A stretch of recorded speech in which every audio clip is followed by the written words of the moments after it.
Hello বন্ধুরা, এই SS রান্নাঘরে আপনাদের আবারও স্বাগতম। আমি আনিশা আপনাদের জন্য নিয়ে আসছি টমেটো দিয়ে রুই মাছ।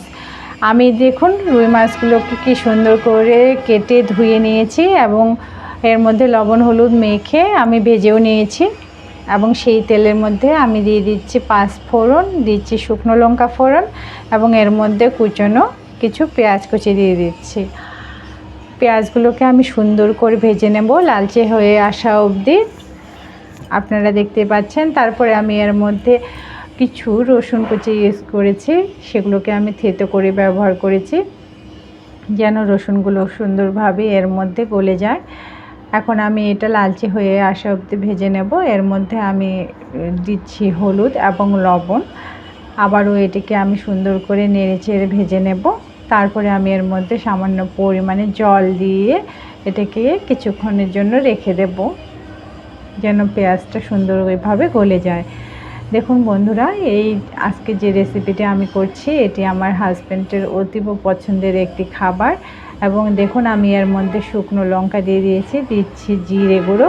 এই শুকনো লঙ্কাটাই আমি এর মধ্যে ব্যবহার করছি, কারণ এটা কালারফুল হলে দেখতে অনেক ভালো লাগে। পুরো রেসিপিটাই দেখতে একেবারে লাল টুকটুকে হয়ে যায়। টমেটোগুলোও যেমন লাল টুকটুকে, রেসিপিটাও তেমন লাল টুকটুকে হয়ে থাকে, খেতেও বেশ ভালো লাগে। এখন আমি এই যে টমেটোগুলোকে এর মধ্যে দিয়ে দিলাম। এখন পেঁয়াজ আর সমস্ত উপকরণ দিয়ে আমি টমেটোকে সুন্দর করে ভেজে নেব।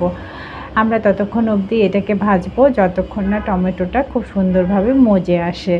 দেখতেই পাচ্ছেন বন্ধুরা, আমার এই টমেটোগুলো আমি আমার বেলকনির মধ্যে টমেটো গাছ লাগিয়েছিলাম, সেখান থেকেই তুলে নিয়ে এসে এটি রান্না করছি আমার হাজব্যান্ডের জন্য। তাই ভাবলাম যে আমার বন্ধুদের সঙ্গেও খুব সুন্দরভাবে এটি শেয়ার করে ফেলি।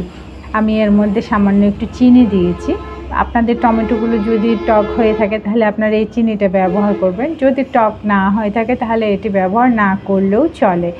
এখন আমি সমস্ত উপকরণগুলো আবারও নেড়েচেড়ে ভেজে খুব সুন্দর করে কষিয়ে নিলাম, নিয়ে সামান্য একটু জল দিয়ে দিলাম। আমি এখানে বেশি একটা জল ব্যবহার করব না, কারণ আমার এই রেসিপিতে মাছের সঙ্গে গা মাখা মাখা হবে। এখন এই ভেজে রাখা মাছগুলো আমি টমেটোর এই ঝোলের মধ্যে দিয়ে দিলাম। কিছুক্ষণ ফুটিয়ে নিলেই আমার রেসিপিটি রেডি। দেখলেন কত ঝটপট এই রেসিপিটি তৈরি হয়ে যায় এবং খেতেও অনেক চমৎকার এবং মজাদার একটি রেসিপি। বন্ধুরা, আমার এই রেসিপিটি যদি তোমাদের ভালো লেগে থাকে তাহলে অবশ্যই চ্যানেলটিকে সাবস্ক্রাইব করবে এবং পাশে থাকা বেল বাটনটি ক্লিক করবে। লাইক ও কমেন্ট করতে ভুলবে না।